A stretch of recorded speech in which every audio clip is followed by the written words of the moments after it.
안녕하세요. 저는 서울에 사는 30대 초반 여성입니다. 저는 현재 예비 신부로 2년 정도 사귄 남자친구와 결혼을 준비하고 있는데요.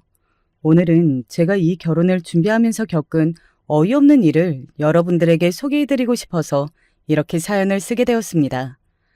그 어이없는 일에 대해 이야기하기 위해서는 먼저 저희 집안의 배경과 제가 남자친구와 어떻게 만났고 또 어떻게 연애했는지를 조금 알려드려야 할 것 같네요. 거기서부터 시작을 한번 해보겠습니다. 저는 종합병원의 간호사로 일하고 있습니다. 원래는 의사가 되는 게 꿈이기는 했는데 제가 공부를 그 정도로는 잘하지 못했어요. 지금은 만족하면서 직업에 긍지를 가지고 일하고 있지만요. 제가 의사를 꿈꿨던 이유는 순전히 저희 집안 때문이기는 했습니다. 저희 집이 대대로 의사 집안이거든요. 아빠도 그리고 언니와 오빠도 모두 다 말입니다. 엄마는 아니지만요. 그래서 저도 자연스럽게 의사를 꿈꿨던 것 같아요. 아무도 강요하지는 않았지만 당연히 그래야 하는 줄 알았습니다. 하지만 저는 공부에는 그다지 재능이 없었어요. 열심히 했지만 의대에 가기에는 턱없이 부족하더라고요. 옆에서 의사들을 봐오면서 병원에서 일하는 걸 당연한 미래로 생각했기에 그런지 저는 간호사가 되기로 했습니다. 그래서 지금은 가족들이 일을 하는 그 병원의 간호사로 일하고 있어요. 다만 저희 가족 중에서 저만 그 집 식구인 게 병원에 소문이 안 나 있는 상태이기는 했습니다. 가족들이 저를 부끄러워해서 그런 건 절대 아니고요. 제가 원한 거였어요. 아무래도 제가 간호사인데 가족들이 죄다 의사라고 하면 함께 일하는 분들 사이에서 위화감이 조성될 것 같았거든요. 그런 건 정말 싫었습니다. 게다가 저희 아빠는 그 병원의 병원장이셨어요. 그런 사실을 다른 병원의 직원들이 알게 하지 않기 위해 노력을 많이 했던 것 같습니다. 그 노력이 먹힌 건지 어떤 건지 제가 알기로는 우리 병원에 저와 저희 가족의 사이를 아는 사람이 없기는 했어요. 언젠가는 모두가 알게 되는 날이 오더라도 최대한 숨길 수 있을 때까지는 숨겨보려 노력하고 있습니다.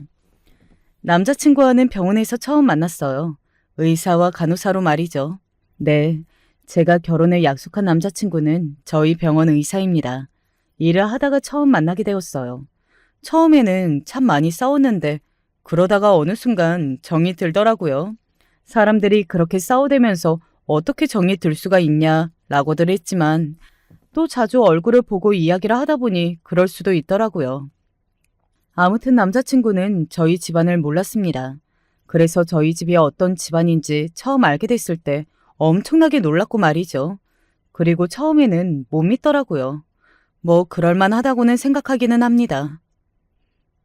그분들이 오빠고 언니면 자기가 병원장님 딸이라는 소리 아니야? 맞아. 거짓말 하는 거 아니지?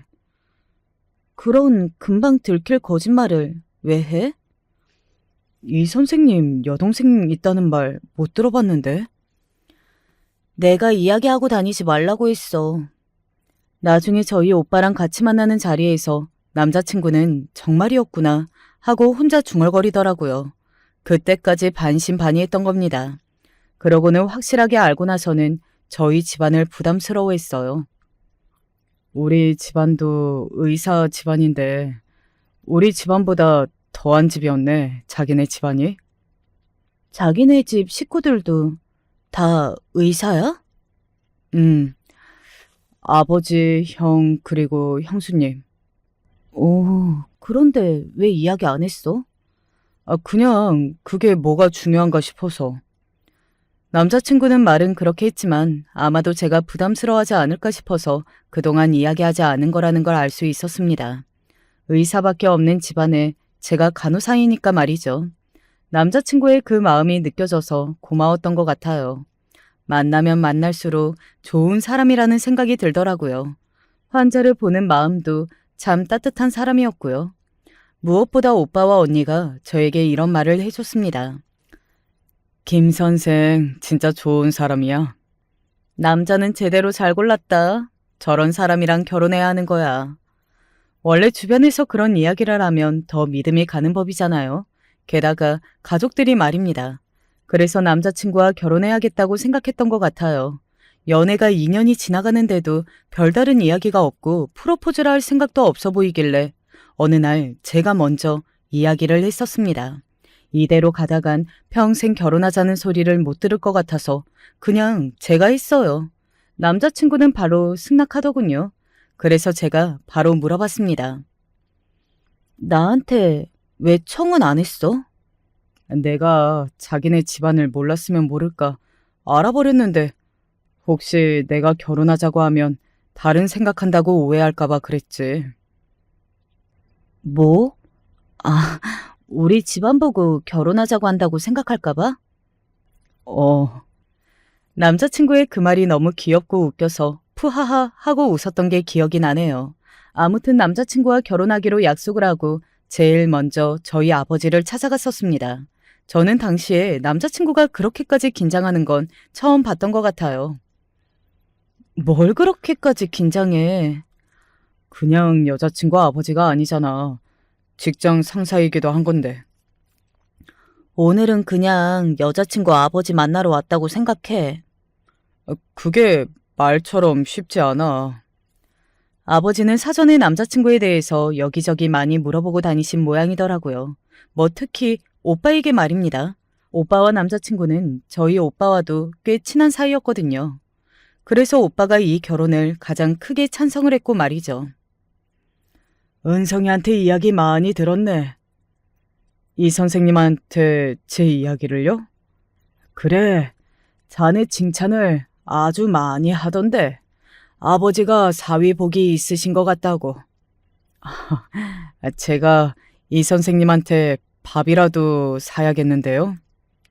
이제 한 식구 될 사람들인데 뭐.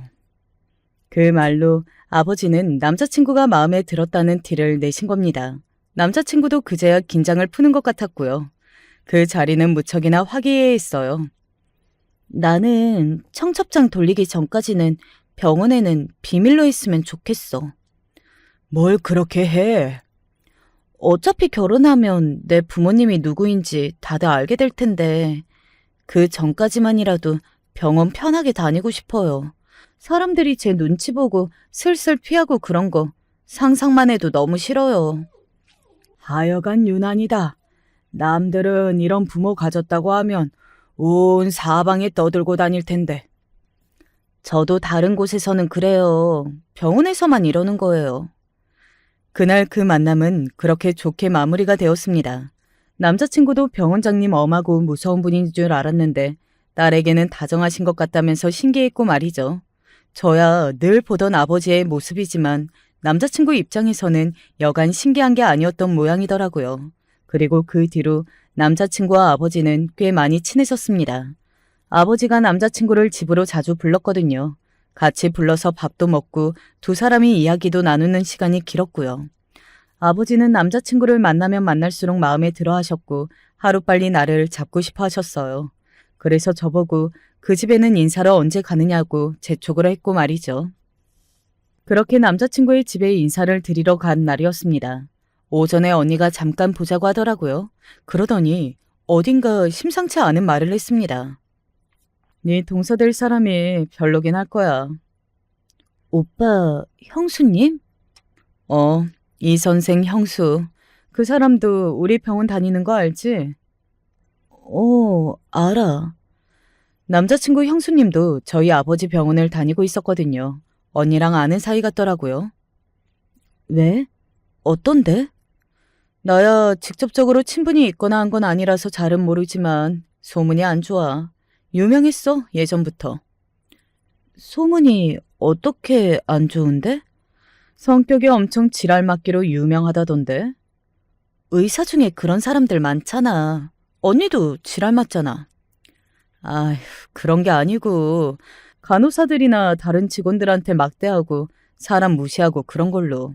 일하면서 의견 안 맞고 다투고 그런 문제가 아니라 성격 자체가 안 좋은 사람. 언니에게 그 이야기를 듣고 나니 불안하기도 하고 궁금해지더라고요.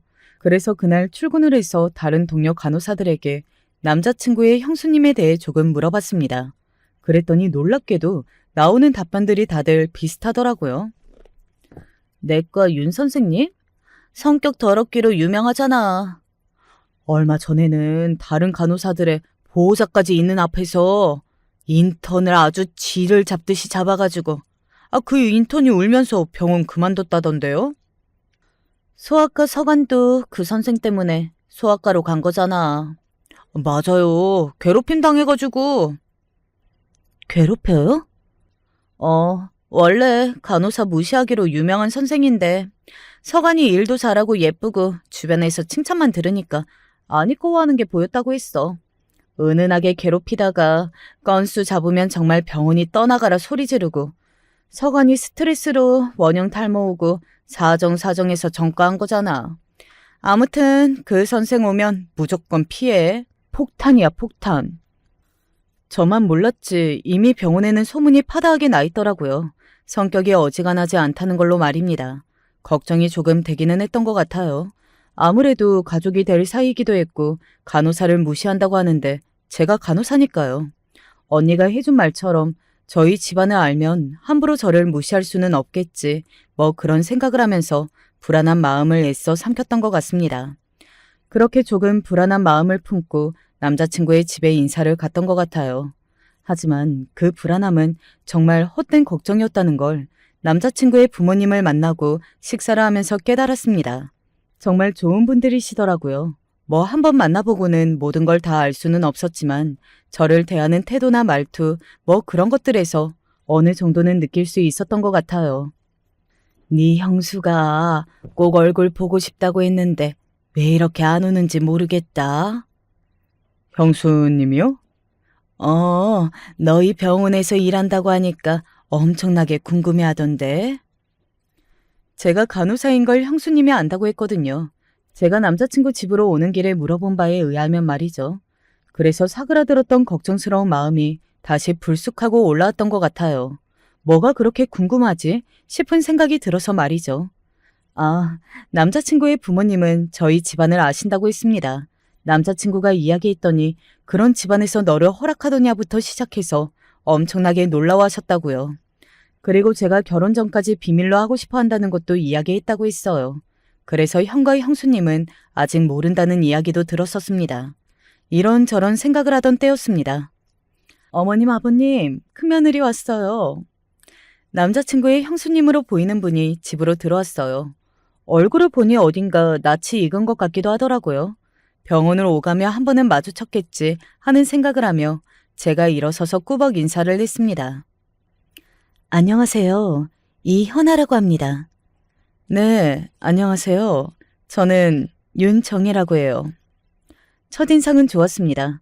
사전에 너무 많은 이야기를 들어서 지레 겁을 먹고 있어서 그런지 웃으며 악수를 처하는 남자친구의 형수님을 보며 그런 사람은 아닌 것 같아 보인다고 생각했었어요. 그도 그럴 게 저도 굉장히 반가워하면서 손을 꼭 잡아줬거든요. 그리고는 이렇게 말했습니다. 어머, 우리 도련님 여자 보는 눈이 정말 높네. 그동안 연애도 안 해서 얼마나 예쁜 분을 데리고 오려나 했는데 정말 예쁘시다. 감사합니다. 그러게 나도 놀랐다. 나중에 결혼하고 동서지간이라고 같이 다니면 내가 기가 많이 죽겠어요. 아닙니다. 감사합니다. 정말 이 사람이 소문처럼 그런 사람이라고 하는 생각이 내내 머릿속을 떠나지 않았던 것 같아요. 그만큼 남자친구 형수님의 첫인상은 무척이나 좋았습니다. 상냥한 말투와 표정 그리고 시선에서도 다른 감정이 딱히 느껴지지 않았어요. 그래서 저는 속으로 그런 생각을 했던 것 같아요. 소문이 사실이 아니고 많이 과장된 부분이 있거나 아니면 자기 가족이나 본인이 좋아하는 사람에게는 정말 잘해주는 사람이거나 뭐든 걱정했던 것과는 다른 것 같아서 마음이 한결 편안해졌던 것 같아요. 그리고 함께 식사하며 이런저런 이야기를 나눴습니다. 저는 그날 굉장히 기분이 좋았던 것 같아요. 걱정하고 염려했던 일도 해결이 되었고 그리고 첫 단추를 너무 잘 끼운 것 같다는 생각이 들었거든요. 연락처 좀 받을 수 있어요? 집으로 돌아가기 위해 자리에서 일어서려는데 남자친구의 형수님이 저에게 연락처를 묻더라고요. 뭐 알려주는 건 별로 힘든 일이 아니지만 제가 무슨 일 때문에 그러시냐는 표정을 잠깐 지었던 것 같아요. 친해지면 좋으니까 병원에서 커피라도 한잔하고 그럴 일 있으면 좋을 것 같아서요. 네. 저도 너무 좋죠.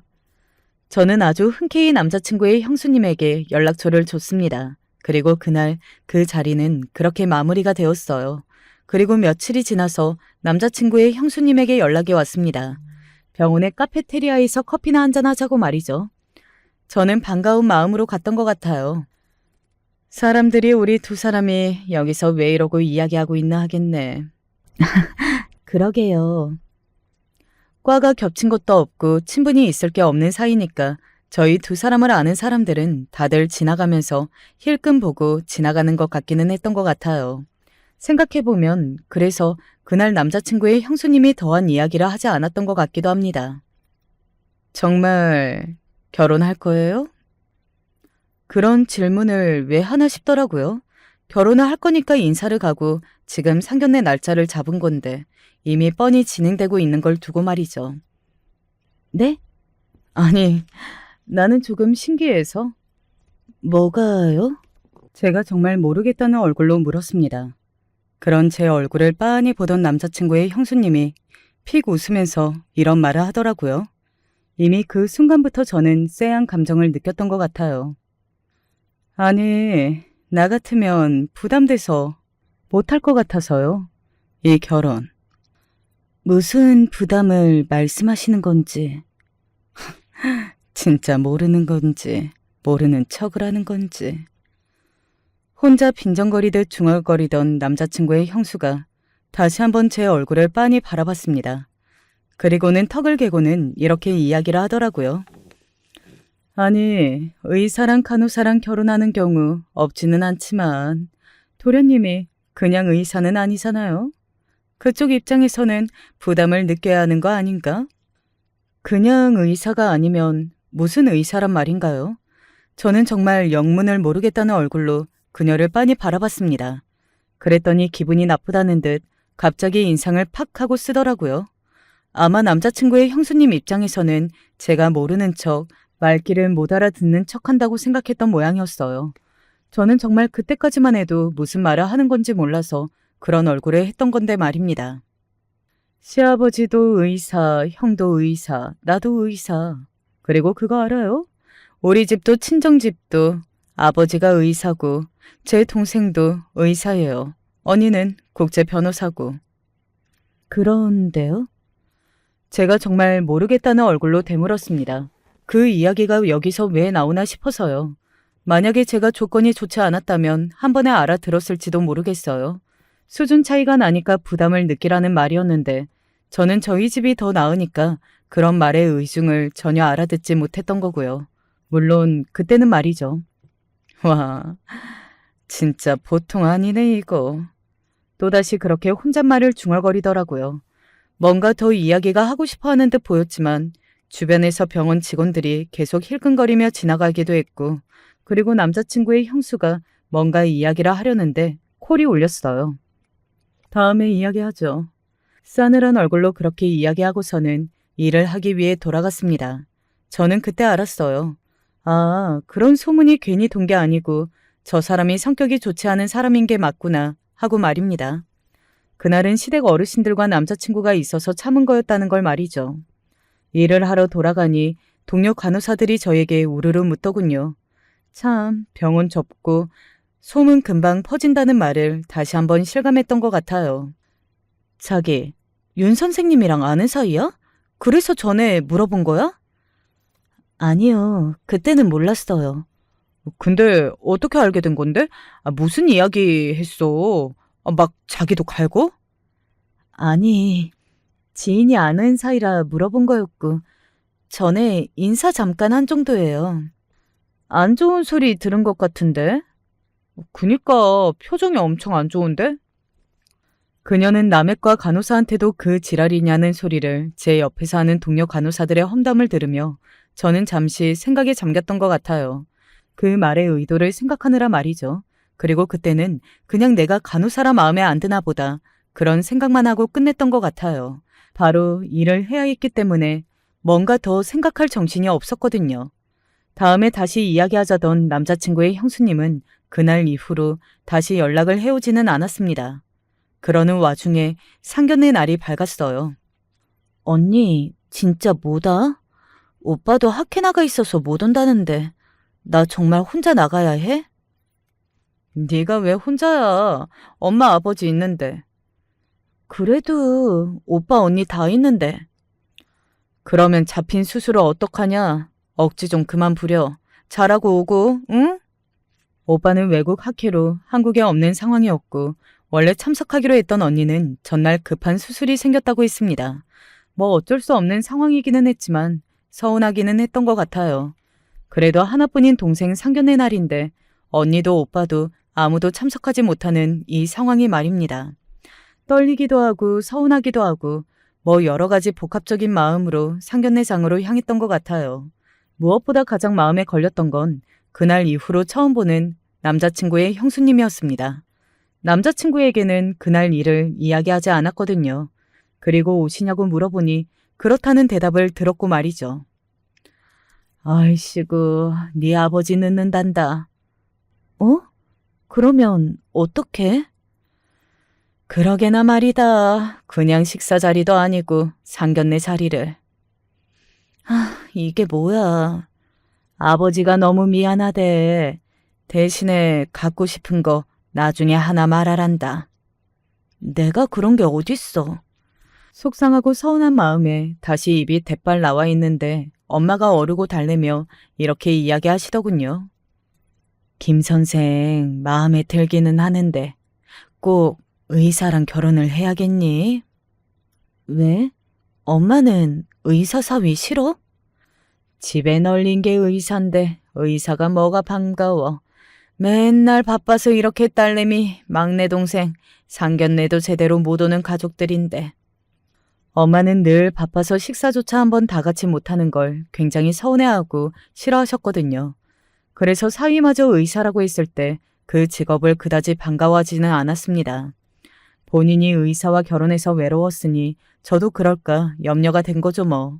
아무튼 이런저런 일과 상황들로 머리가 복잡한 채 상견례장으로 갔던 것 같아요. 일찍 간다고 갔는데 남자친구의 부모님과 남자친구 그리고 남자친구의 형과 형수님이 다 와 있더라고요. 그래서 들어가면서 엄마가 이렇게 이야기했습니다. 아이고, 먼저 오셨네요. 일찍 온다고 왔는데. 저희가 조금 많이 일찍 온 거라 괜찮습니다. 저희 집 애들이 워낙 정신이 없어서 오늘 참석을 못한다는 점 죄송합니다. 아닙니다. 다 이야기 들었어요. 바쁜 사람들인데요. 이해합니다. 그러시겠네요. 남자친구의 어머니도 의사 집안에서 유일한 의사가 아니신 분이셔서 엄마와 대화가 바로바로 잘 통하는 것 같았습니다.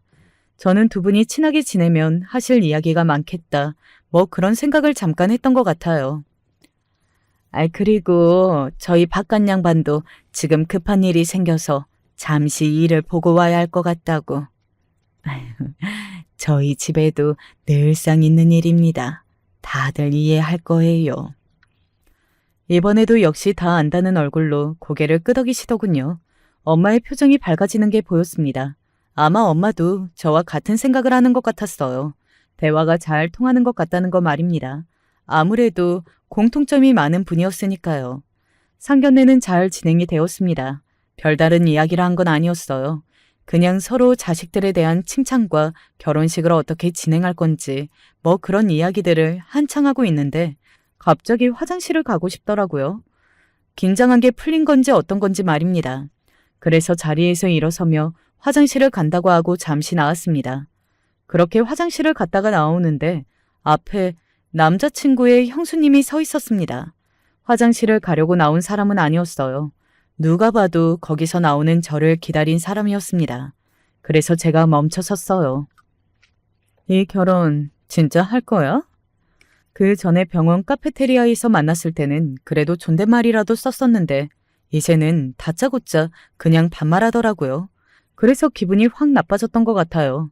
반말뿐 아니라 그 표정과 태도, 모든 것들이 다 예의라고는 눈을 씻고 찾아봐도 찾아볼 수 없었거든요. 저번부터 계속 그러시는데 그럼 결혼도 안 할 건데 상견례를 하겠어요? 그래서 저도 조금 날카롭게 대받아친 것 같아요. 할 말이 있으면 그냥 하던가. 상견례장까지 와서는 이 결혼을 할 거냐뇨. 할 거니까 상견례를 하는 거잖아요. 아니, 계속 안 믿겨서 물어보는 거지. 대체 뭐가 안 믿기시는데요? 남자랑 여자랑 결혼하는 건데. 양심이 없어도 너무 없잖아. 제가요? 뭐가요?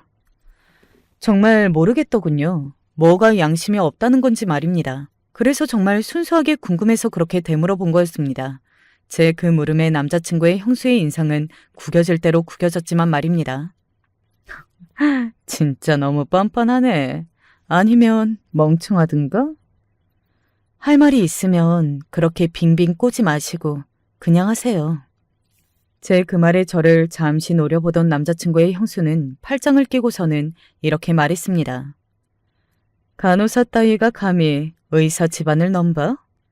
예상은 했습니다. 그런 종류의 말일 거라고 말입니다. 예상했던 말이기는 했지만 그래도 그렇게 들으니 어이가 없고 기가 막히기는 하더라고요. 뭐 제가 그냥 평범한 집안의 간호사라고 생각했어도 말입니다. 사람이 좋아서 하는 결혼이고 제가 무슨 죄를 저지른 사람도 아닌데 뻔뻔하니 양심이 없니 그런 소리를 왜 들어야 하는 건가요? 내가 이래서 자기 주제를 모르는 애들이 싫다니까. 뭐라고요? 자기 주제를 모르는 애들은 늘 이렇게 분에 넘치는 걸 자꾸 넘본다고. 너처럼. 그게 왜 죄가 아니야? 수준이 이렇게 차이가 나는데. 그런 말을 들으니 뭐라 반박할 생각도 사라지더군요. 상식적으로 반박할 여지가 있어야 반박도 하는 거 아닌가요? 제가 기가 막혀서 헛웃음을 짓자 남자친구의 형수는 더더욱 분노가 차오르는 듯 보였습니다. 지금 웃어? 웃음이 나와? 그러면 울까요? 그건 저도 모르게 나온 말이었어요. 더 이상 너 같은 거랑 말 섞기도 싫고 그냥 조용히 파혼해. 제가 왜 그래야 하는 건데요? 이게 진짜. 남자친구의 형수가 뭔가 더 이야기하려고 하다 멈췄습니다. 제 뒤에 누군가를 본 것 같았어요. 그래서 저도 뭘 본 건가 하고 돌아봤던 것 같아요. 그리고 식당 안으로 들어오는 아버지가 보였습니다. 아버지는 지금 무슨 일이 일어나고 있는지 하나도 모른 채 저를 발견하고서는 웃으면서 저에게 다가오셨어요. 여기서 뭐하고 섰어? 안 들어가? 그러고는 저에게 자연스럽고 다정하게 말을 걸어오셨습니다. 근데 너 표정이 왜 그래? 아유, 설마 늦었다고 삐진 거야? 병원에 급한 일이 있어서 어쩔 수 없었다니까. 미안해. 아버지가 그렇게 저에게 다정한 얼굴과 말투로 사과하고 있는데 다시 앞에서 이런 소리가 들려왔습니다. 병원장님이 여기는 어떻게? 바로 남자친구 형수의 소리가 말이죠. 아버지는 그제야 제 앞에 그녀를 바라봤습니다. 그러고는 이렇게 물었어요. 저를 아세요? 저 병원장님 병원 다니는 의사입니다. 아하하, 그래요. 그런데 우리 딸내미랑은 여기서 왜 이러고 서 있어요? 딸이에요? 누군가 그렇게까지 놀라는 걸 제 평생 처음 봤던 것 같아요. 눈이 어디까지 커질 수 있나 싶게 커지고 자기도 모르게 나온 큰 목소리는 식당 안에 모두가 여기를 바라보게 했습니다. 아버지도 놀라서 왜 저러나 하는 얼굴로 남자친구의 형수를 바라볼 정도로 말이죠. 은성 오빠 형수님이셔. 아, 그래. 맞다. 윤서방이 자기 형수님도 우리 병원 다닌다고 했지. 아하하하, 반가워요. 아버지가 그렇게 이야기하며 남자친구의 형수님에게 손을 내밀었습니다. 잠시 그 손을 얼떨떨한 눈으로 바라보고 있던 그녀가 아버지의 손을 마주 잡았어요. 그리고 꾸벅하고 인사를 했습니다. 아버지는 그런 모습을 보고 허허하고 웃으셨고요. 그렇게까지 깍듯하게 할 거 없어요. 이제 사돈지간 될 사람들인데. 그 전 상황을 아무것도 보고 듣지 못했던 아버지는 그저 반가운 얼굴로 그렇게 이야기하며 어서 안으로 들어가자고 하셨고 저와 남자친구의 형수는 다시 가족들이 모여있는 상견례장 안으로 들어갔습니다. 들어가면서 힐끔 본 그녀의 얼굴은 하얗게 질려 있었어요. 뭐 그럴 수밖에 없는 상황이기는 했습니다. 본인도 이게 꿈인지 생시인지 했겠죠. 아마 꿈이기를 간절히 빌었을 테고 말입니다. 화장실을 뭐 그렇게 오래 있나 했더니 아버지 만났어? 요 앞에서 만났어. 아이고, 늦어서 죄송합니다. 아닙니다. 공사가 다 망하신 거 너무 잘 알고 있는데 괜찮습니다. 저와 남자친구의 형수님 사이에서 무슨 일이 있었는지 꿈에도 모르는 가족들이 서로 덕담을 주고받으며 화기애애한 분위기가 계속되었습니다. 그리고 그 사이에 말을 잃은 그녀가 점점 더 절망적인 표정이 되어가는 걸 제가 지켜봤고 말이죠. 오죽하면 남자친구의 형이 자신의 아내에게 이렇게 물을 정도였으니까요. 자기, 안색이 왜 그래? 어디 아파? 아니, 괜찮아. 진짜 괜찮아. 아까 저에게 그 기세가 등등했던 그 모습과는 완전히 180도 다른 얼굴을 하고는 저를 힐끔 바라보며 눈치를 보더군요. 그냥 우스웠던 것 같아요. 그렇게 상견례가 끝날 때까지 어딘가 질려있는 얼굴을 한 남자친구의 형수님과 나머지 사람들의 화기애애함이 지속되었습니다. 그리고 그날의 상견례는 그렇게 잘 마무리가 되었어요. 저는 그 자리가 끝나고 남자친구에게 그녀와 있었던 일을 이야기했습니다. 형수님이 정말 그렇게까지 말하셨다고? 왜? 안 믿겨? 아니, 형수님 평소 성품 생각하면 불가능한 일도 아니기는 한데 그래도 설마 하는 거지. 그 와중에 그 말이 너무 웃겼던 것 같아요. 형수님의 성품을 생각하면 가능한 일이라는 그 말입니다. 남자친구는 저에게 들었던 말을 곱씹더니 한숨을 푹 하고 내쉬더군요. 내가 대신 사과할게. 자기, 화 풀어. 오빠가 잘못한 게 없는데 뭘 오빠가 사과해. 그래도 어쨌든 우리 형수님이시잖아.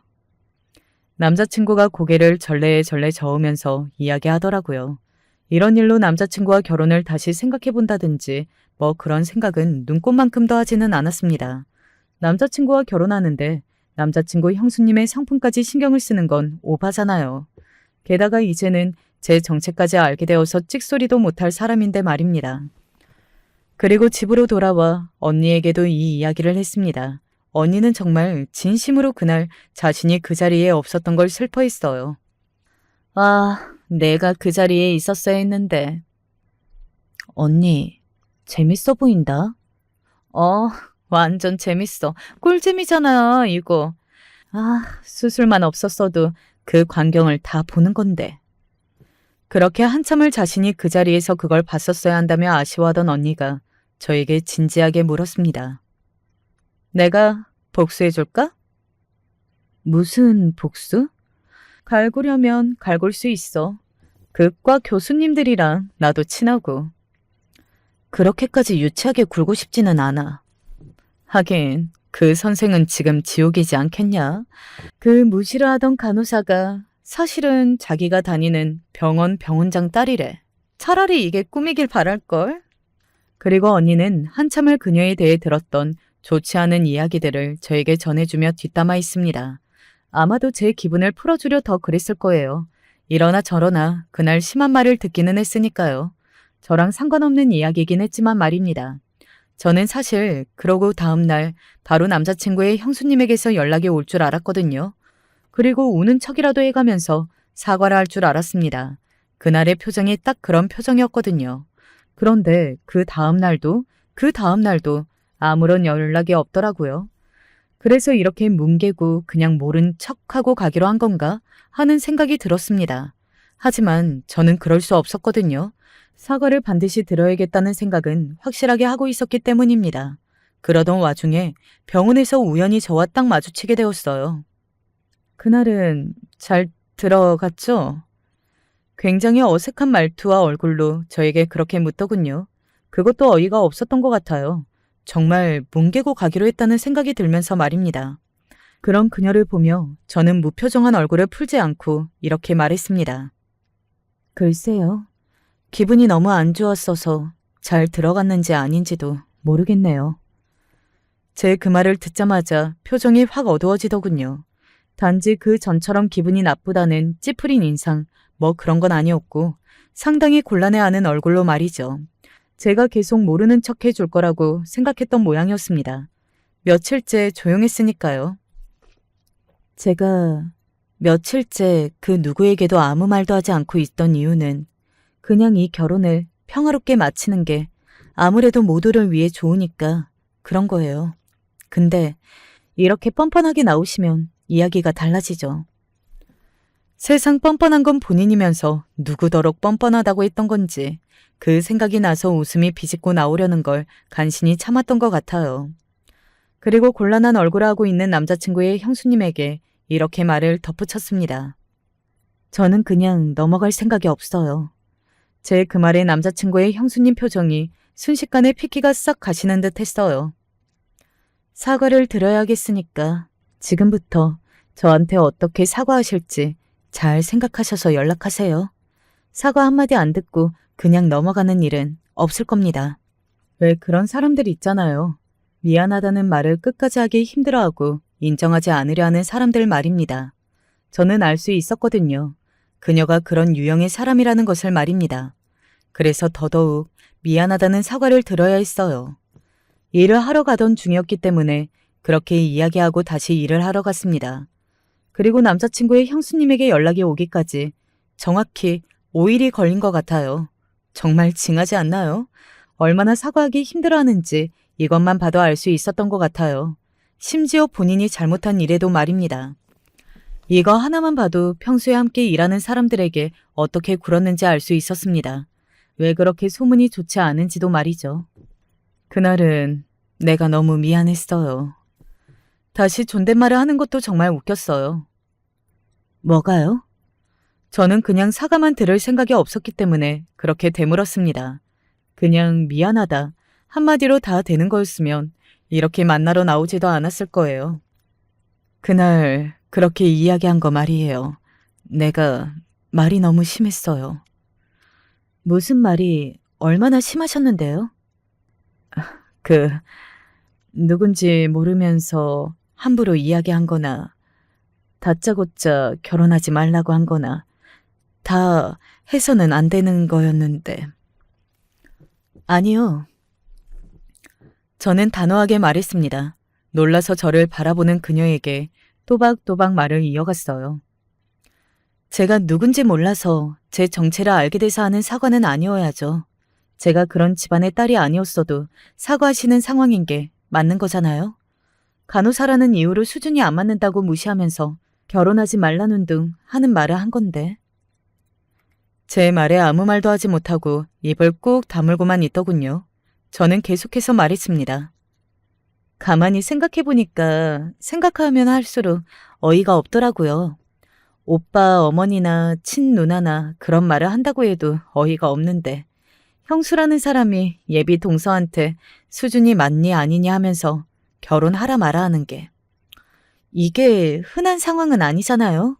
그래서 정말 다 물어보고 싶었어요. 이 어이없는 상황이 말이 되는 건지 아닌 건지. 누구에게 물어보려 했다는 말에 움찔하는 게 보이더라고요. 아마 제일 무섭지 않았을까 해요. 제가 다른 사람들에게 그 일을 다 이야기하는 거 말입니다. 특히 저희 아버지 귀에 들어가는 게 제일 무서웠겠고요. 그런데 동네방네 떠들지 않고 참은 건 순전히 제가 오빠랑 결혼할 거기 때문에 이러나 저러나 가족이 될 사람 허물을 동네방네 떠드는 게 마음에 걸려서 참은 거거든요. 그런데 이렇게 핀트를 못 잡으시고 억지로 하는 사과를 받으면 제 생각이 달라질 것 같은데요. 반쯤은 협박이 맞기는 했던 것 같아요. 네가 정말로 여기서 제대로 된 사과를 하지 않는다면 나는 너와 있었던 모든 일을 사람들에게 이야기하고 다닐 거다. 그리고 그중에는 우리 아버지도 있을 거다. 하는 협박 말입니다.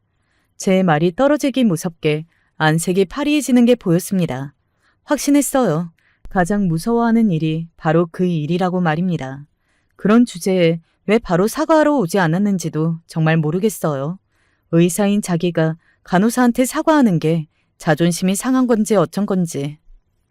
미안해요, 정말. 정말로 미안해요. 바로 사과가 다시 한번 나오더군요. 현아 씨 말처럼 그런 이유로 무시하거나 선을 넘는 일이 있어서는 안 되는 거였는데 내가 생각이 너무 짧았어요. 다시는 그럴 일 없을 거예요. 정말 미안해요. 조금 전과는 다른 느낌의 사과이긴 했습니다. 뭐 진심이라고 믿기지 않았어요. 속으로 제 욕을 하고 있을지도 모를 일이었습니다. 하지만 죽어도 하기 싫어하는 것 같은 그런 사과를 받아내는 게 제 목적이기는 했으니 목적 달성은 한 셈이었죠. 제가 표정 없는 얼굴로 그 사과를 가만히 받고만 있으니 불안한 듯 입술을 깨물더군요. 딱히 진심이라고 생각은 안 해요. 그럼에도 사과를 받으려고 한 이유는 본인이 뭘 잘못했는진 알았으면 하는 마음에서였고요. 받았으니 일단은 된 걸로 하죠. 라고 이야기하고 자리에서 일어서려던 그때였습니다. 그녀가 제 손목을 다급하게 잡더군요. 그리고는 세상에서 가장 간절한 얼굴을 하고서 저에게 이렇게 물었습니다. 이야기 안 할 거죠? 하고 말입니다. 웃음이 비집고 나오려고 하는 걸 또 간신히 참았던 것 같네요. 그게 저 사람에게 얼마나 중요한 일인지도 확실하게 확인을 했고요. 저도 괜히 소란 만들고 싶지 않은 사람이에요. 피차 그런 일 없도록 앞으로는 저번과 같은 일 없었으면 좋겠습니다. 그런 제 말에 어딘가 안색이 살짝 밝아지는 걸 봤습니다. 그 얼굴을 보니 또 조금 짜증이 나서 확 다 말해버려?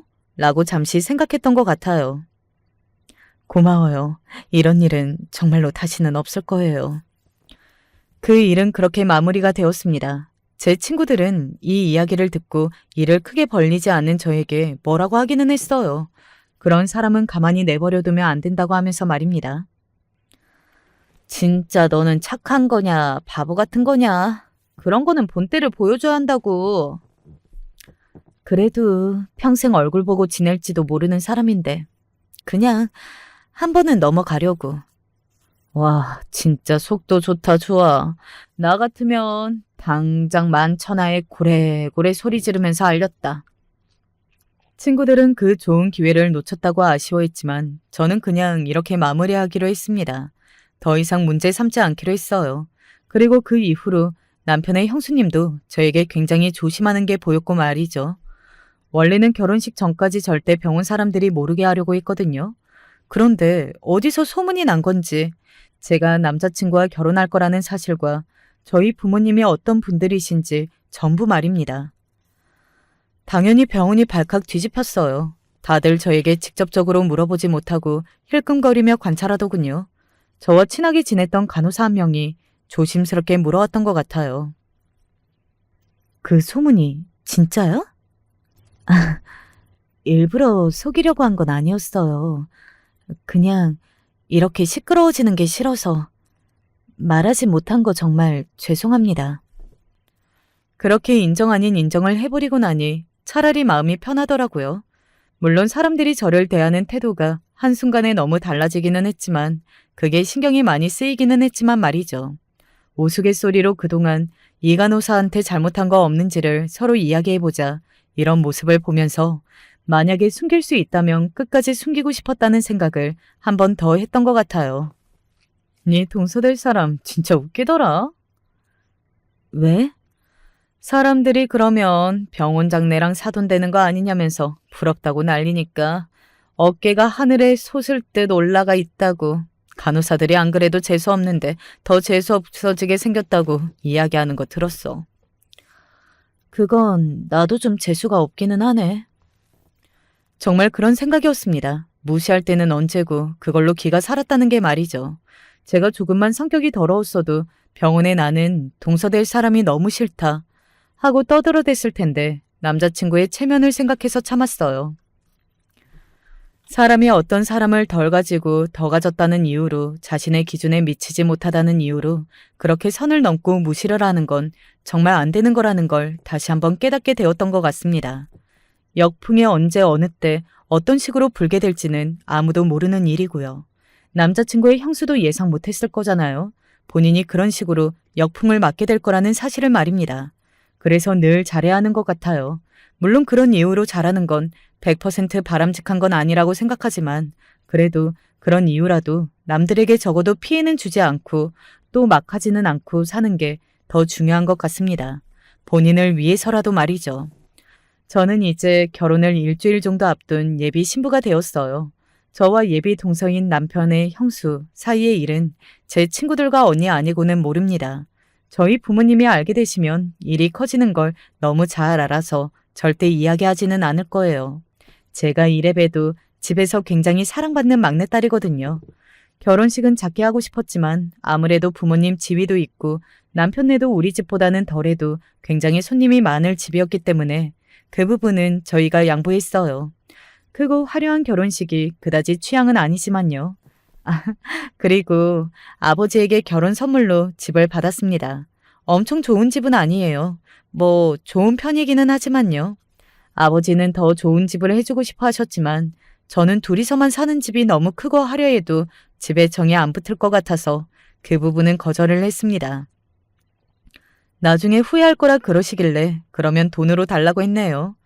남자친구의 형수, 그러니까 제 예비 동서는 부쩍 제 눈치를 많이 보고 있습니다. 본인이 여기저기에 자랑하고 다니는 만큼 더 제가 조심스러워진 거겠죠. 그리고 본인도 느꼈을 거거든요. 저희 집안이 얼마나 사람들이 대단하게 생각하는지 말입니다. 다들 조심하고 부러워하는 그런 분위기요.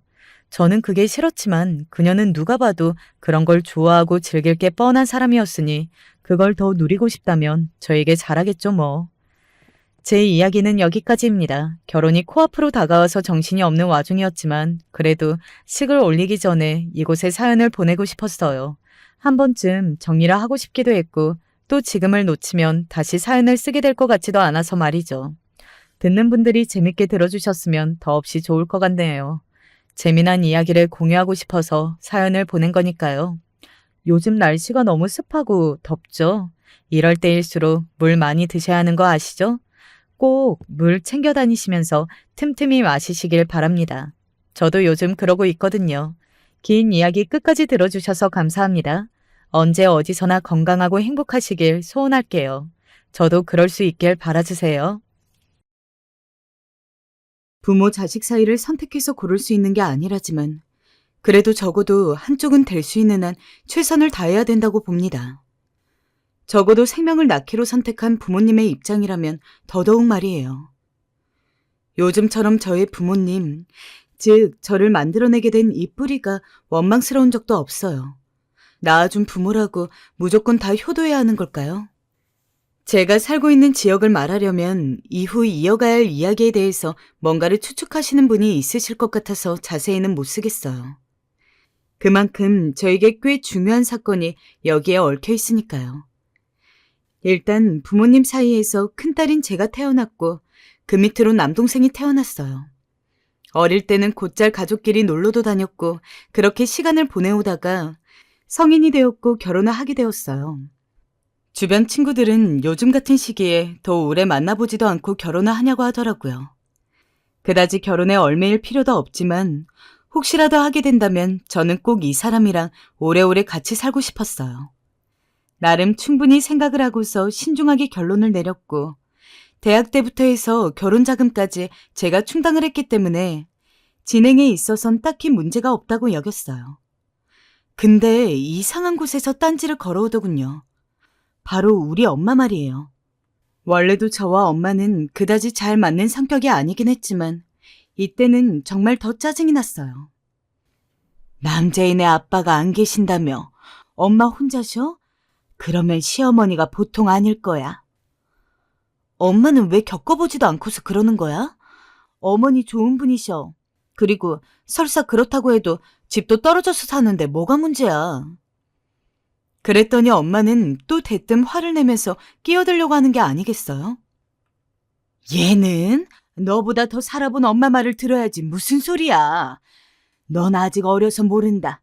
아휴, 아무튼 아빠 없는 애라 하니까 심란하네. 듣다 보니 정말 어이가 없더라고요. 어릴 때부터 엄마는 저보다 남동생을 더 예뻐했고 툭하면 저를 야단치기 일쑤였어요. 나중에 돈 벌어서 용돈 몇 번 드렸을 때 비로소 좋아하면서 자식 키운 보람 있다고 하더니 그 이후로는 은근슬쩍 월급날마다 저에게 갖고 싶은 게 있다며 말해오는 엄마였어요. 언제부터 저를 그렇게 소중히 여겼고 애지중지하는 딸로 키웠다고 저런 소리를 하는지 이해가 안 가더라고요. 한숨이 저절로 나왔어요. 그리고 걔는 신혼집도 뭐 그렇게 먼데 잡았다니? 귀한 딸 키워서 보내주는 장모님한테도 좀 싹싹하게 전화도 걸어오고 그래야 될 거 아니야. 다른 집 사위들은 장모 대접한답시고 맛있는 것도 종종 사주고 쇼핑도 데려가고 그러던데 걔 너무 고지식한 거 아니니? 걔가 날 장모로 생각하고 있긴 한 거니? 본인도 시집살이 한번 안 해봤다면서 갑자기 시어머니 이야기를 꺼내더니 장모 노릇을 하려는 건지 엄마의 말이 더 기가 차게 들려오더라고요. 저도 지지 않고 한마디 했어요. 엄마, 우리 힘으로 알아서 집 구한 거고 부모님 손 양쪽 안 빌리고 결혼하면 된 거지. 무슨 효도를 더 어떻게 해야 해?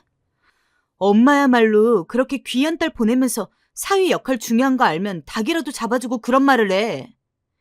너는 정말 너 위해서 하는 소리야. 나 좋다고 하는 소리니? 아이 됐다. 끊자. 너랑은 말이 안 통해. 엄마는 그렇게 전화를 끊어버리더군요.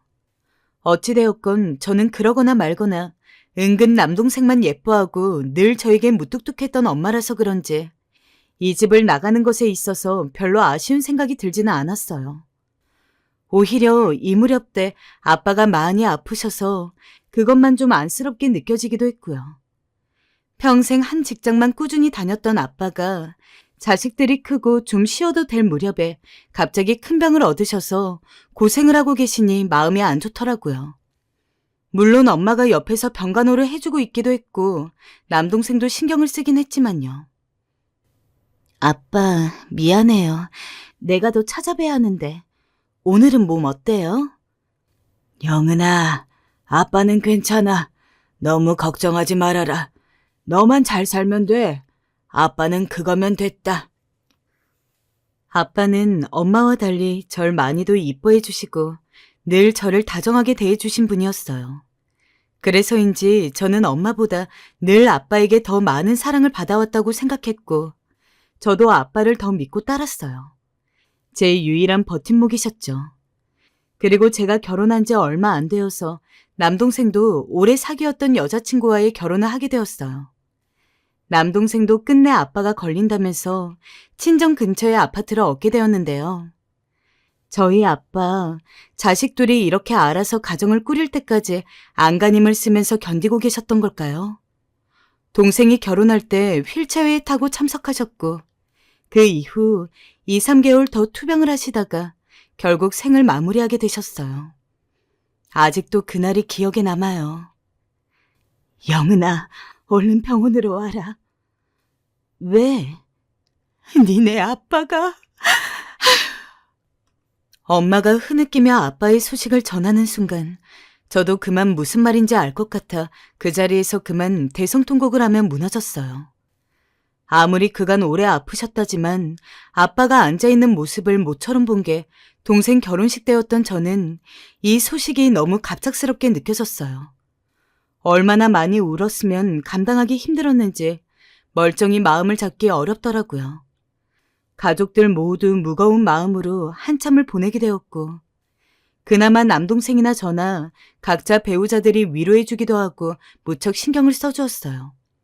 그러다가 보니 우리도 겨우 기운을 차렸고 혼자 있는 엄마가 걱정되어서 더 자주 들여다보게 되었고요. 엄마, 괜찮아? 이거 죽 좀 먹어봐. 오늘 하루 종일 안 먹었잖아. 아니야, 안 먹어도 된다. 너나 먹어. 엄마는 한 달 동안 잘 먹지도 못했고 잠도 잘 못 자셨어요. 그래서 동생과 함께 서로 번갈아 가면서 엄마 집에 가고 식사도 하고 잠도 자고 오는 등 시간을 보냈어요. 그런데 그렇게 얼마 안 지났을 무렵 돌연 엄마는 저와 남동생이 가히 놀라서 기절을 한다고 해도 이상치 않을 만한 선언을 했어요. 솔직히 제가 너무 고지식한 걸지도 모르겠는데 저는 진짜 이때 어디 가서 말하기도 창피하더라고요. 그날 갑자기 엄마가 중요하게 할 말이 있다고 저와 동생을 한 곳에 부르길래 아빠 관련해서 뭐 일이 아직도 있는가 싶었죠. 엄마, 무슨 일이야? 전화로 해도 될걸. 우리 둘이랑 얼굴 보고 들어야 하는 얘기야? 저기, 니네한텐 아주 중요한 일을 말할 거야. 엄마, 재혼할 거야. 뭐라고? 너무 갑작스럽게 훅 들어온 이야기에 너무 놀라서 저는 할 말을 잃었고, 가뜩이나 요새 일하면서 모니터만 보느라 눈이 뿌얘졌는데 눈을 연신 깜빡거리면서 엄마를 다시 제대로 보았어요. 딱 한 번만 더 말할게. 나 재혼할 거야. 마음 정했어 이미. 이 말을 들은 뒤 거의 10초 가까이 정적이 흘렀고 저나 동생 누구 하나 선뜻 말을 이어가지 못했어요. 저기 얼마 안 있으면 소개시켜줄게. 그리고 니네 아빠도 아빠지만 엄마도 좀 엄마 인생을 살아야 할 것 같아. 니네 눈에는 나이 환갑이 인생 끝난 것 같고 할머니 같겠지만 그건 니네 잘못 생각하는 거다. 엄마도 외로워. 맹세코 말하건대 저는 그런 생각을 한 적도 없어요. 그런데 엄마가 이렇게 말을 장황하게 이어가면서 자꾸 자기 의견을 맹목적으로 설득시키려고 하는 태도가 왠지 불안하더라고요. 아무리 그래도 그렇지 아빠가 거의 7, 8년간을 아팠는데 남편이 홀로 세상을 뜬 지 3달도 안 되어서 재혼 이야기를 할 수 있는 걸까요? 솔직히 놀라지 않았다면 거짓말이에요. 그래도 이미 엄마가 저렇게 완강하게 자기 의견을 표하고 있고 이미 결정한 내용을 통보하는데 뭐라 할 말이 없더라고요. 사실 엄마도 재혼을 할까 말까 망설였는데 내가 예전에 영은이 너한테도 말했잖아. 여자 혼자 늙으면 시어머니 짓 하게 된다니까. 나도 점점 외롭고 힘들면 그럴 수도 있는데 그럼 영재랑 며느리가 얼마나 고생하겠어. 그리고 양가 집안 생각해서라도 부모님이 다 계신 게 좋지 않겠어? 그러니까 우리를 위해서라고요? 이야기가 왜 그렇게 새는지 진짜 이해가 너무 안 갔고 저만 황당한 게 아니었는지 동생도 제 얼굴을 보면서 눈동자가 여기저기 흔들리더라고요. 저희가 무슨 10대 아이들도 아니고 곧 있으면 30대로 훌쩍 넘길 나이인데 양가 부모님이 있어야 해서 재혼을 한다뇨. 이쯤 되면 이미 엄마가 마음을 정한 상대가 있어서 이렇게 밀어붙이는구나 하고 결론을 내릴 수밖에 없었어요. 차라리 그냥 둘이서 좋아서 잘 지낸다고 하지 이런저런 이유를 갖다 붙이는 게 별로였어요. 그래서 저는 그냥 넘어가려다가 한마디로 했고요. 엄마, 일단은 알겠어. 근데 엄마가 좋다면 모를까 굳이 우리에게 아빠 자리로 그 누군가가 들어올 필요는 없어. 엄마의 남편 자리는 모르지만 아빠 자리로 누구를 맡는다는 건 너무 갑작스러워. 그래, 니네도 마음의 준비가 필요할 거야. 일단 너희에게 말하니까 홀가분하다. 그리고 엄마랑 재혼할 사람은 곧 소개시켜줄게. 니네 시간 언제 또 되는 거야? 엄마는 마치 이 상황을 예상했다는 듯 얼른 약속을 잡고 저희에게 그 남자를 보여주려고 하더라고요. 왜 굳이 그렇게까지 해야 하는지. 엄마, 꼭 봐야 하는 거야? 하고 물었지만 엄마는 이상할 정도로 강경했어요. 그럼 봐야지, 당연히. 엄마가 재혼할 사람인데 간단히 식사만 하자. 어쩔 수 없이 여전히 저를 비롯해서 동생까지 이 상황이 마음에 안 들었지만 약속을 잡았어요. 그날이 다가올수록 저도 대체 누군지 얼굴이나 보자는 마음이 되더라고요. 가는 내내 마음을 다잡으면서 어찌되었건 엄마도 일평생을 자식 키우고 남편과 함께 살아왔으니 이후는 편한 대로 인생을 선택할 권리도 있을 거라고 자꾸 되새겼어요.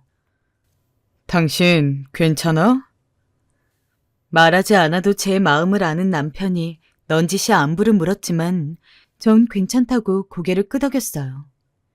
솔직히 아빠를 떠나보낸 지 얼마 안 돼 이렇게 급히 재혼을 하게 된 엄마의 선택은 이해가 안 됐지만 제가 이제 와서 딸이란 이유로 반대를 할 수는 없었으니까요.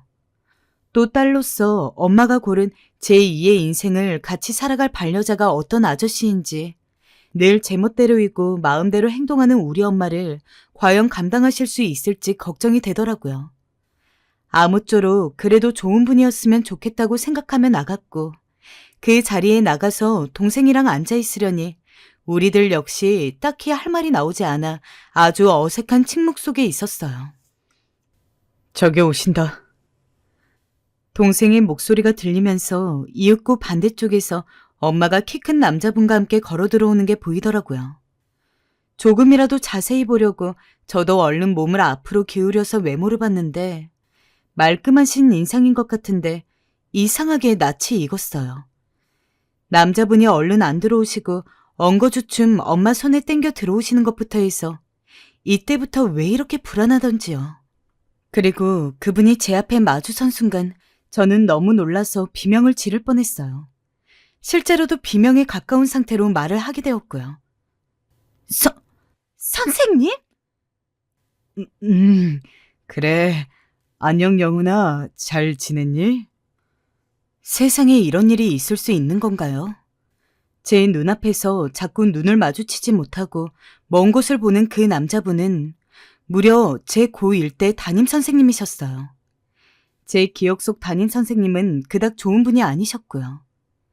매일 약간 술 냄새를 풍기며 학교에 오셨는데 술 냄새를 뺀다고 보건실에 가서 수업 전 누워 계시던 분이셨죠. 당시 반장이던 제가 선생님을 데려오곤 했으니 참 놀랍지 않을 수가 없었어요. 허나 그게 중요한 게 아니라 이 자리에서 이런 입장으로 만나게 된다는 게 대체 말이 되는 건지 기가 막혔습니다. 누나, 그게 무슨 말이야? 선생님? 남동생도 제 반응에 눈이 튀어나올 듯 커지면서 연신 묻는데 새삼 대답할 말도 생각이 안 나서 얼마나 머리가 어지럽던지요. 엄마는 그 와중에 선생님 팔을 꼭 잡고 있는데 대체 제가 이런 상황을 어떻게 이해해야 하는 건지 모르겠더군요. 맞아, 너 고1 때 선생님 기억하고 있었구나. 이 와중에 엄마는 마치 남의 일인 듯 아무렇지 않게 설명했어요. 아니, 대체 두 분이 어떻게 알게 되신 거예요? 얼마 전에 조깅하다가 얼굴이 낯익어서 봤는데 역시나 그때 니네 선생님 맞으시더라고. 수년 전에 혼자가 되셨다고 하더라. 그때 이야기 좀 나누면서 친해진 거야. 그리고 여기까지 온 거고. 생각해보면 저 학교 다닐 때 엄마는 초등학교 때부터 툭하면 엄마들이랑 몰려다니고 치맛바람을 보통 세게 일으키는 게 아니라서 저는 그런 부산스러운 엄마의 모습들이 참 싫었어요. 학교 선생님들도 엄마를 모르는 분이 없었고 친구들도 늘 저한테 니네 엄마 되게 세다, 유명하다 하면서 수군대는 것이 너무 싫었거든요. 고등학교 때쯤 가니 그나마 잠잠해지긴 했지만 그래도 1, 2학년 무렵까지는 엄마가 아줌마들이랑 꽤 오갔던 게 기억이 났어요. 그런 엄마였으니 담임 선생님 얼굴을 기억하고 있었던 거죠. 또 자초지종을 들어보니 선생님이 이 근처로 몇 달 전에 이사를 오셨고 자녀들이 있긴 하신데 한 5년 전쯤 이혼을 하셨다더라고요. 이유는 잘 모르겠지만 아무튼 그런 사정이 되셨는데 엄마 역시 혼자 되어 왔다 갔다 하면서 마주하다 보니 친해졌고 그 연배 어른들끼리 정이 들었던 모양입니다. 하지만 아무리 그래도 그렇지 상대도 제 어릴 때 학교 선생님의 아빠를 보낸 지 2달도 안 되어서 그렇게 갑자기 정이 들어서 친구도 아닌 재혼 통보라니요. 일단 물이라도 마시면서 이야기를 듣기는 했지만 전혀 머릿속에 들어오지도 않았고 참 황당하더라고요. 동생은 머리가 아프다면서 인상을 찡그렸고 엄마도 분위기를 눈치챘는지 얼른 화제를 돌리더라고요. 이분 호칭을 선생님이라고 부를 수는 없고 니네 둘 다 이제 그냥 아저씨라고 불러. 어떠니? 아빠라고 하긴 당장 어려울 거 아니니? 네, 알겠어요. 그러다 여전히 얼굴을 우그러뜨리고 있는 동생을 재촉하던 엄마는 결국 뭐 먹을지 메뉴나 고르러 가자면서 끌고 나가더라고요. 그 상황에 이렇게 어색하게 선생님과 딸만 두고 가다니 엄마는 뭐로 봐도 저에 대한 배려가 조금 더 없었어요. 저도 어쩔 수 없이 선생님, 아니 엄마의 재혼 상대와 말을 이어가는 수밖에 없었고요. 저기, 아직 그런 호칭은 너무 어렵고요. 선생님, 그럼 저희 엄마랑 안 지는 10수년 되신 거 아닌가요? 인연이란 게 참 아니, 묘하네요. 저도 무슨 말을 하고 있는지 모를 정도로 횡설수설하고 있는데, 선생님도 그러셨는지 왔다 갔다 하시더라고요. 아, 그치. 어머니와는 꽤 오래되긴 했지. 아, 네. 아신 건 오래되신 것 같아요. 근데 저는 그냥 학부모와 담임으로 알았다는 기간을 말하는 줄 알았는데 뉘앙스가 좀 이상하더라고요. 이때 왜 그랬는지 모르겠지만 느낌이 이상했고 대놓고 물어보면 좀 그럴까봐 돌려서 떠보듯 물어봤는데 대답을 듣고 눈앞이 어질어질해졌어요. 엄마랑 그럼 그때부터 중간중간 연락을 해오셨던 거예요? 어? 어, 그렇지. 제가 고등학생 때부터요? 아니, 그게 아니고, 내가 무슨 말을 하는 거지? 선생님은 서둘러 수습하려 하셨지만 이때부터 불쾌하고 찝찝하고 혐오스러운 감정이 제 안에서 마구마구 몰아치기 시작하더라고요. 분명히 앞서 저와 동생에게는 선생님을 우연히 요 근래 갑자기 만나게 된 마냥 말해놓고 이후로 계속 말꼬리를 잡고 계속 해보자 정말 충격적이었어요. 아빠가 멀쩡히 살아있었고 아프지도 않았던 시기인 10수년 전 딸의 학교 담임과 학부모 사이로 만난 그때부터 두 사람은 따로 만나오고 있었던 것입니다. 선생님은 딸인 제가 속사포처럼 질문하면서 밀고 들어오자 당황하신 것 같았고 아마 엄마가 단단히 주의를 주었던 것 같지만 이미 나사가 풀려버린 듯 엄청나게 말실수를 하고 계시더라고요. 그럼 이 집으로 이사 오신 것도 엄마 따라서 오신 거였어요? 저기, 그게 아니란다. 영은아, 오해하지 말아라. 네가 무슨 오해를 한 것 같네. 아니, 근데 엄마가 왜 안 오시지? 그러면서 선생님이 자꾸 저쪽을 두리번거리는데 이윽고 엄마와 동생이 뭔가를 주문하고 나타나더라고요. 저는 이성을 잃기 직전이었고 더 이상 엄마에게 있어 그냥 맨날 통보당하고 듣기만 하는 딸 노릇을 할 수 없게 되었어요. 자리에서 벌떡 일어나서 새삼스런 얼굴로 저를 쳐다보는 엄마에게 큰 소리를 질러버렸어요. 엄마, 미쳤어? 이런 지저분한 자리에 자식들을 부르고 싶은 거야? 너 왜 그러는 거야? 창피하게. 얼른 앉아. 왜 소리를 지르고 난리야? 주변 체면을 엄청 따지는 엄마는 시선이 꽂혀 들어오니 창피했던지 얼른 손사래를 치면서 소리를 줄이라고 난리더군요. 창피한 거 아는 사람이 왜 얼굴 들고 다니지도 못할 짓을 했어? 엄마, 아빠 누워있는 기간에 바람 폈어? 뭐라는 거니 지금 얘가? 그게 무슨 소리야?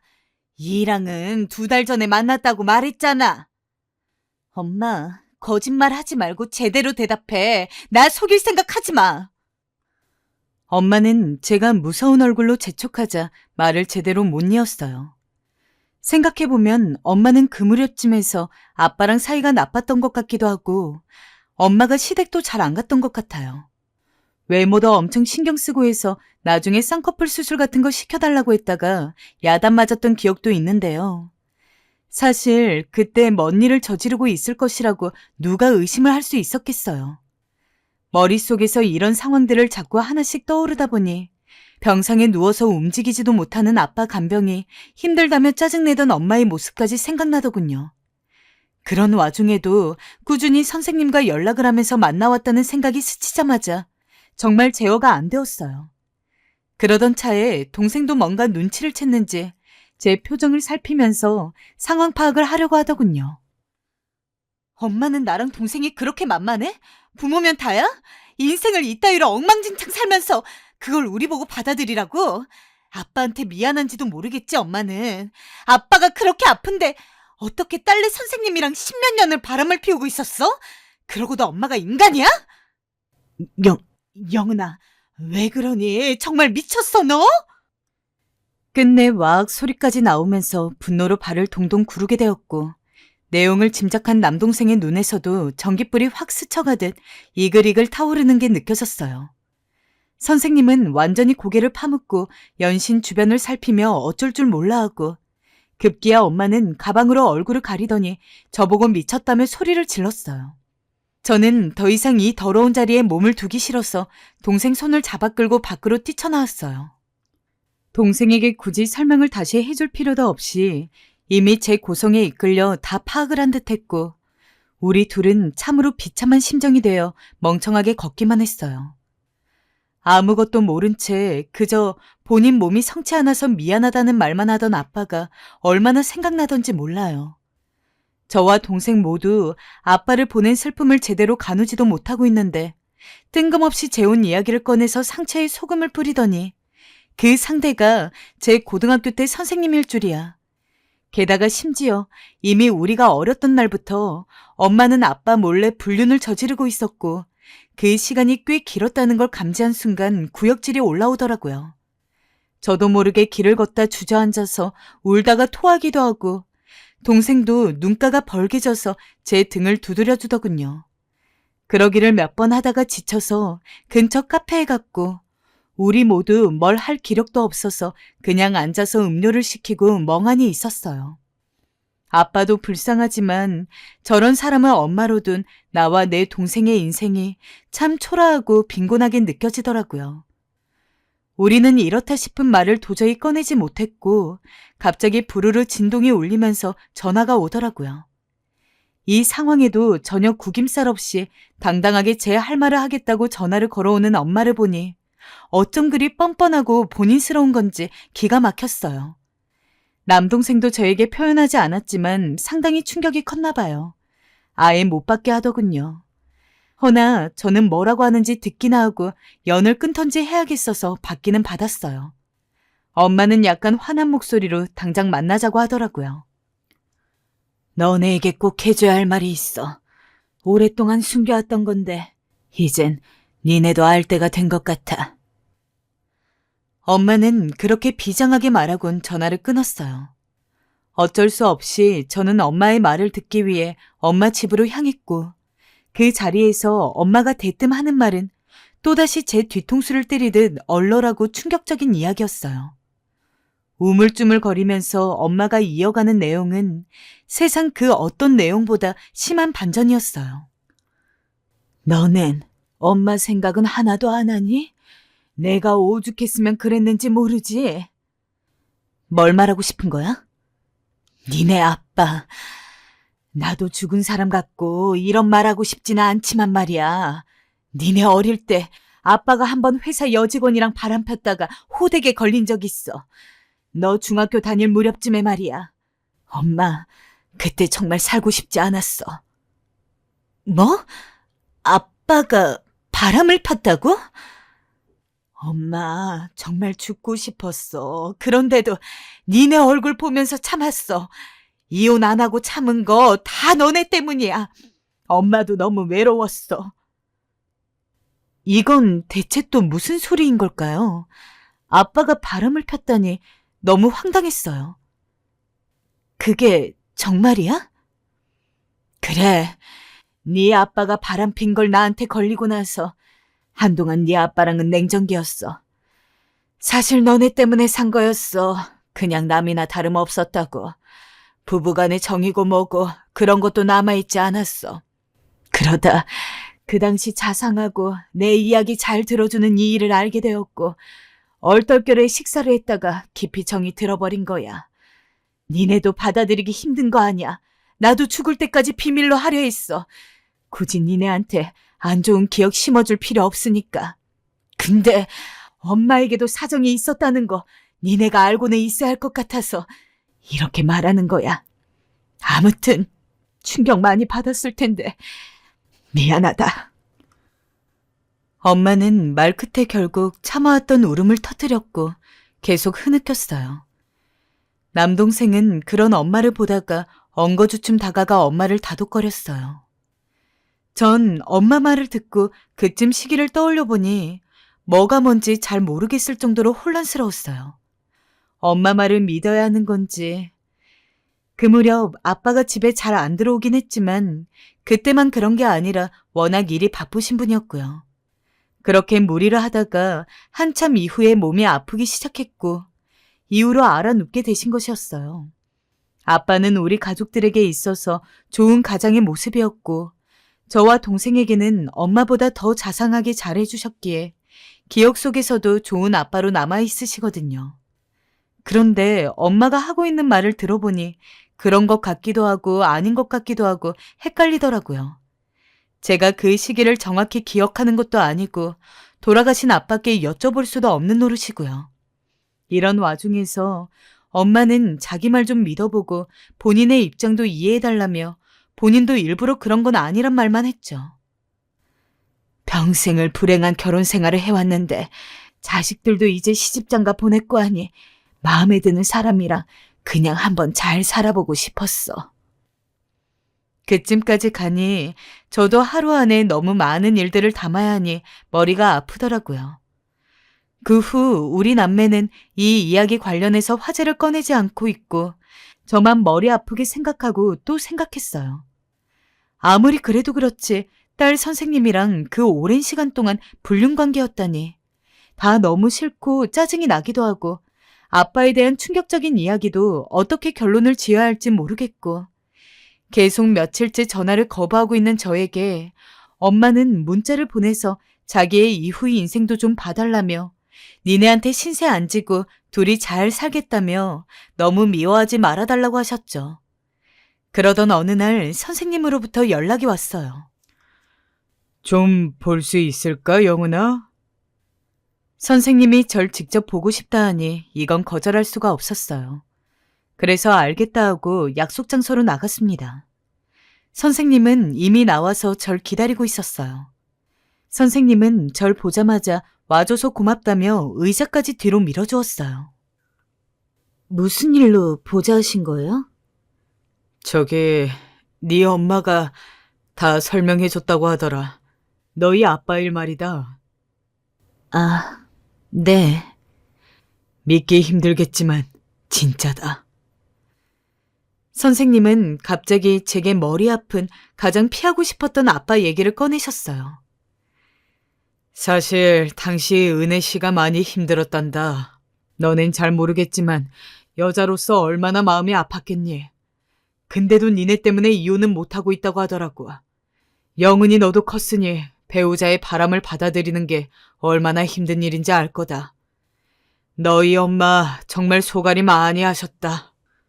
솔직히 처음엔 선생님이 이런 얘기 꺼내는 게 그저 불편하기만 했어요.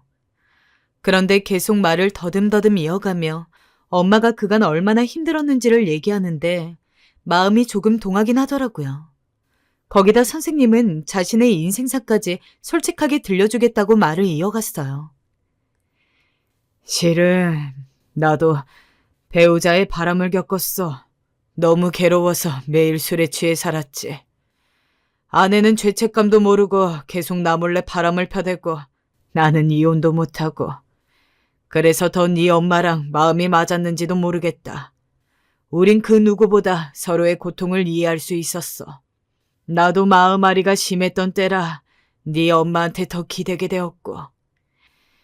이것이 바람이고 불륜이라는 건 부정할 수 없지만 나한테도 그럴 수밖에 없는 사정이 이유가 있었단다. 아무튼 네 엄만 내겐 참 고마운 사람이었다. 지금도 그렇고.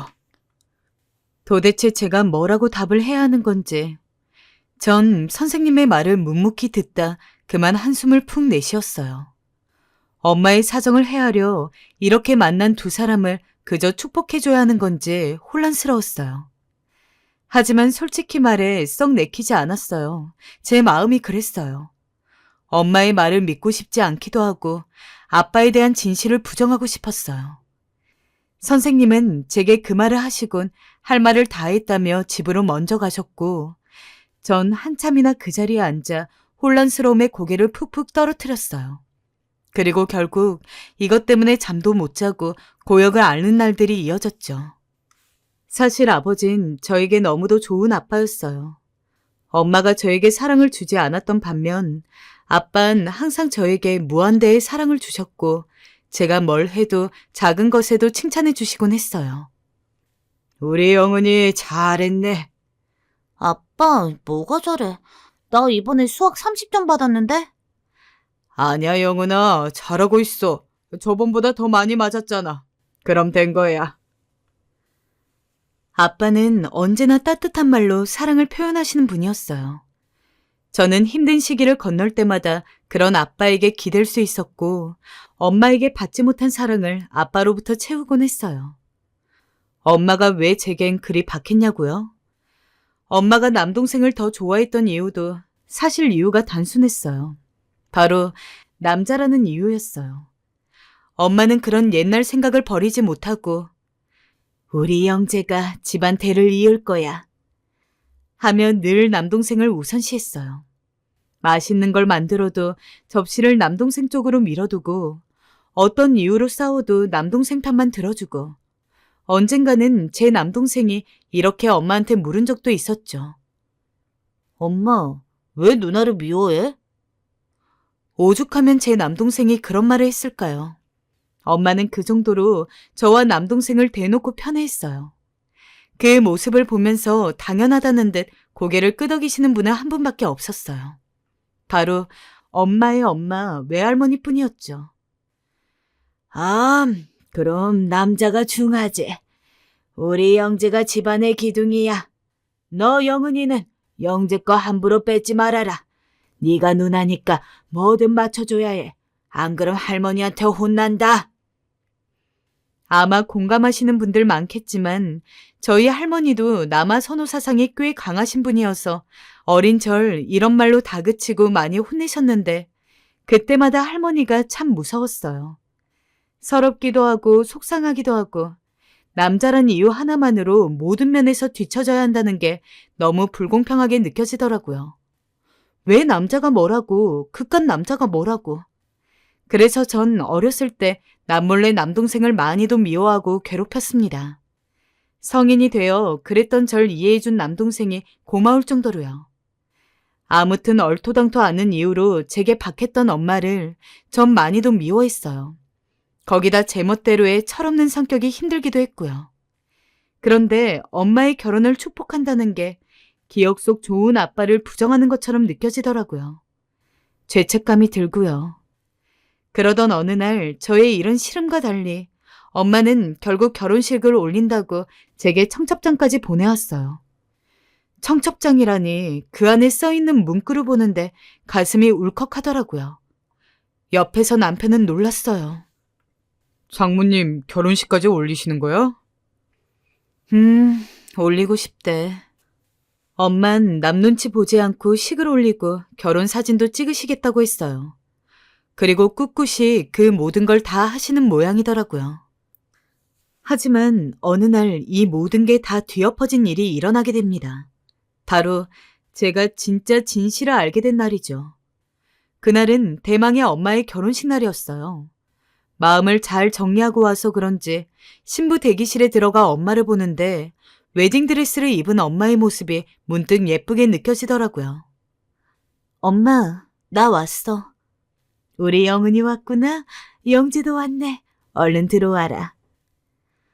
엄마는 저희 두 사람을 넓은 품 안으로 끌어당겨 꼭 안아주셨어요. 작은 예식장이었지만 아담하고 예뻤어요. 그리고 두 사람의 결혼식이 시작되었죠.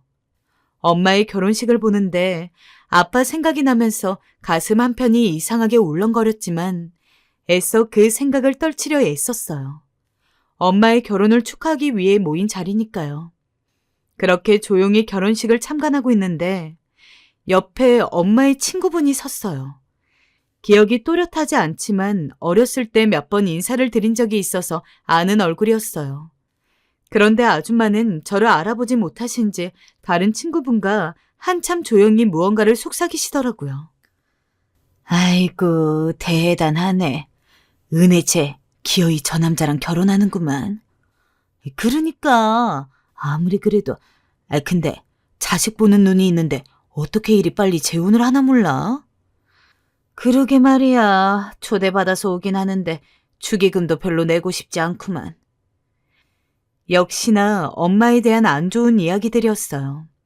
딸로서 조금 화가 났지만 그냥 꾹 참고 묵묵히 듣고만 있었어요. 근데 뒤이어 흘러나오는 내용이 다분히 충격적이었어요. 아니, 근데 제가 남자 먼저 홀린 거 맞지? 그때 술 잔뜩 먹고 취해서 우리한테 자랑했잖아. 자기 유부남이랑 만난다고. 맞아. 하여튼 대단해. 은혜 남편 살아있을 때 저 선생만 꼬신 것도 아니잖아.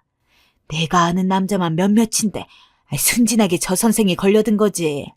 선생이 심지어 은혜 딸 담임 선생님이라던데. 아이고, 철판도 두껍지. 나는 하래도 못하겠네. 은혜 남편이 불쌍하지. 불쌍해. 겉도 모르고 눈 감았을 텐데. 아줌마들의 말을 듣는 순간 저는 그만 몸이 굳어버렸어요. 제가 몰랐던 엄마의 모습을 알게 된 거였는데 너무 상상치도 못한 얘기였던지라 무슨 말이 나오질 않았어요. 그제야 아줌마들이 저를 알아보고 다들 귀신 본 것처럼 놀라시더라고요. 저는 사람들의 시선에도 불구하고 바로 서둘러 그 자리에 빠져나와 버렸습니다. 믿기지가 않아 한참을 비틀거리며 걸었어요. 식이 다 끝나고 엄마에게서 전화가 걸려왔지만 받지도 않고 그대로 차단시켜버렸어요. 이 엄마가 나에게 거짓말을 했다는 생각이 들면서 폭발할 것 같은 분노가 느껴졌어요. 어떻게 자기의 이익을 위해 자식에게 그런 거짓말을 할 수 있었을까요? 죽은 아빠를 두고 바람을 폈다든지 하는 말을 어떻게 양심의 가책도 없이 그런 짓을 저지를 수 있는 건지. 동생에게라도 전화하고 싶었지만 충격을 받을까봐 말도 못하고 울면서 집으로 돌아왔어요.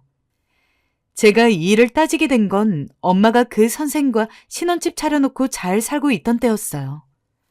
엄마가 집들이라고 동생과 저를 초대한 날이었죠. 아무것도 모르는 동생은 선물을 들고 집으로 왔더군요. 저는 날은 신혼집이라 치고 예쁘게 꾸며놓은 집을 보자마자 주먹이 꼭 쥐어졌지만 일단은 참고 그대로 안으로 들어갔어요. 우리 영은이 영재 왔구나. 얼른 와. 엄마가 맛있는 거 차려놨어. 선생님도 엄마도 절 향해 아무렇지 않게 웃고 있었어요. 저는 곧바로 그런 엄마의 얼굴에 엄마가 만든 딸기 스무디를 엎어버렸어요. 너 뭐 하는 거야? 엄마의 당황스러운 목소리가 들리자마자 저는 곧바로 캐묻기 시작했어요. 엄마가 저질렀던 짓들에 대해서 말입니다. 엄마는 예상대로 조금 당황한 기색이었어요. 누가 그러니? 누가 내 결혼식에서 그런 말을 해? 영은아, 아니야. 아니라고. 너 그 아줌마들 말을 믿는 거니? 엄마 말을 믿어야지. 네 아빠가 그런 짓을 한 거라고 얘기했잖아. 그럼 그 여자 이름 대봐. 내가 가서 확인 좀 해보게. 뭐? 이름 대보라고. 어쩌면 바랬던 것 같아요. 제가 착각하고 있었길, 제발 오해하고 있었길. 하지만 이름을 대보라는 말에 엄마는 버벅거리며 그 이름조차 대지 못하고 제게 더럭 화를 내며 지금에 와서 그 여자가 바람을 인정할 것 같냐고 그러더군요. 그래서 저는 당시 엄마가 저에게 해줬던 얘기를 그대로 하며 반박해줬어요. 그 여자 아빠랑 바람 피고 엄마가 회사 가서 난리치는 바람에 잘렸다며. 그럼 당시 아빠 회사 동료들은 알고 있을 거 아니야. 내가 그 사람들한테 가서 확인하면 되겠네. 그럼 되지? 그런데 마지막으로 못을 박는 제 질문에 엄마는 아무 말도 못하고 그대로 주저앉아 버렸어요. 그리고 엄마는 제 바짓가랑이를 붙들고 울었습니다. 영은아, 행복해지고 싶은 게 죄니? 기가 막혔어요. 행복해지고 싶은 게 죄냐고요? 그건 죄가 아니죠. 하지만 자식들에게 온갖 거짓부렁이를 늘여놓고 한 사람에 대한 기억을 모두 망쳐놓고 행복해지고 싶은 거라면 그건 죄이죠. 전 이제 악마로 느껴지는 엄마를 밀어버리고 말했습니다. 이제 엄마 딸은 없어. 인연 끊자. 그 뒤 엄마로부터 오는 모든 연락을 차단하고 정말로 인연을 끊고 살아가고 있어요. 저는 제 선택 후회하지 않아요. 부모와 자식 간의 관계는 천륜이라고 하지만 꼭 그렇지도 않은 것 같아요. 어떤 분들은 저를 비난하시겠지만 그분들 또한 제 상황에 놓여져 있었다면 저와 비슷한 선택을 했을 거라 생각합니다. 사연 쓰면서 제 한풀이 제대로 한 것 같네요. 막장 같은 제 이야기 끝까지 들어주셔서 너무 감사하고요. 저 같은 사람도 잘 살고 있으니 여러분들도 힘내시길 바래요.